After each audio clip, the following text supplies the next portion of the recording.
कोई भी शरीफ इंसान अगर सलाखों के पीछे पहुंच जाता है तो उसका बर्ताव बिल्कुल वैसा ही होता है जैसा अनिरुद्ध का हो रहा है। क्योंकि सोचिए, वह निर्दोष होते हुए भी जेल में पड़ा है और ऊपर से उसकी वीडियो भी वायरल कर दी गई है। सुबह से वह वहीं है, ना कुछ खा पा रहा है, ना चैन से रह पा रहा है। दूसरी तरफ मन्नत, जो अपने पापा से चोरी छिपे मिलने के लिए जेल तक पहुंच जाती है। यहाँ कहानी में एक बहुत बड़ा मोड़ आता है, क्योंकि आखिरकार अनिरुद्ध उसे एक ऐसा सबूत सौंप देता है जो ऐश्वर्या के खिलाफ है और जो मन्नत की पूरी जिंदगी बदल सकता है। मन्नत के आने वाले ट्विस्ट धमाकेदार होने वाले हैं, क्योंकि अब उसके सामने खुलने वाला है उसकी मां ऐश्वर्या का असली चेहरा। मां, जिसे वह आदर्श मानती थी, वही मां उसके साथ इतना बड़ा धोखा कर रही है। ऐश्वर्या बार बार नाटक करके यह साबित करने की कोशिश करती है कि अनिरुद्ध ने उसे किडनैप किया, उसे पीटा, यहाँ तक कि उसे मारने की भी कोशिश की। लेकिन सच्चाई यह है कि सारी चोटें तो खुद ऐश्वर्या खुद को देती है, ताकि मन्नत उसके झांसे में आ जाए और उसे सहानुभूति दे। असल मकसद यह है कि ऐश्वर्या जल्दी से जल्दी वे शेयर वापस छीन ले जो उसने पहले मन्नत को दिए थे। उसने साफ कह दिया है कि उसकी असली बेटी सिर्फ मल्ला है, मन्नत नहीं। मन्नत से वह कभी प्यार कर ही नहीं सकती, बल्कि वह तो कहती है कि उसे मन्नत से सिर्फ नफरत है। यहीं से असली ड्रामा शुरू होता है।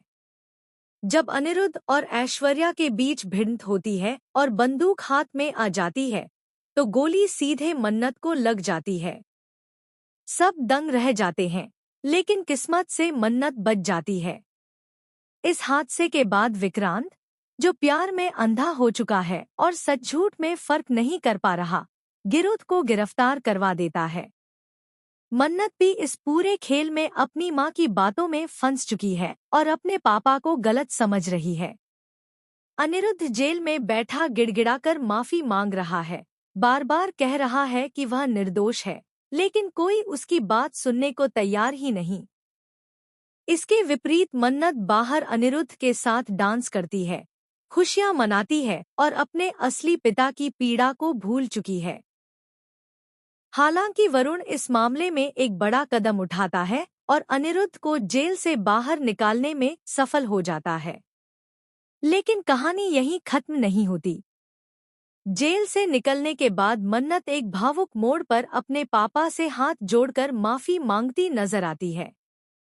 वह रोते हुए कहती है, पापा, मुझे माफ कर दीजिए, मैंने आपको गलत समझा। और तभी उसके सामने खुल जाता है ऐश्वर्या का असली चेहरा।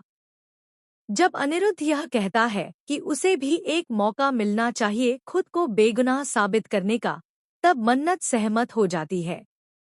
अब अनिरुद्ध उसे एक बहुत बड़ा क्लू देता है, जो सीधे ऐश्वर्या तक जाता है। मन्नत को यकीन होने लगता है कि उसकी मां झूठ बोल रही है और सच्चाई कहीं और छुपी है। अब सवाल यह है कि क्या ऐश्वर्या, जो इतनी चालाकी से खेल खेल रही है, मन्नत और अनिरुद्ध के बिछाए जाल में फंस जाएगी? क्या मन्नत अपनी मां की असलियत सबके सामने ला पाएगी? और क्या बाप बेटी का रिश्ता फिर से जुड़ पाएगा? दोस्तों, आने वाले एपिसोड्स में यही सबसे बड़ा ट्विस्ट देखने को मिलेगा। यह कहानी अब और भी दिलचस्प और रोमांचक होने वाली है। तो हमें कमेंट करके बताइए, क्या आप चाहते हैं कि मन्नत की आंखें पूरी तरह खुलें और उसे अपने पिता का सच्चापन दिखाई दे? ऐसी ही टीवी की लेटेस्ट अपडेट्स पाने के लिए चैनल को सब्सक्राइब करना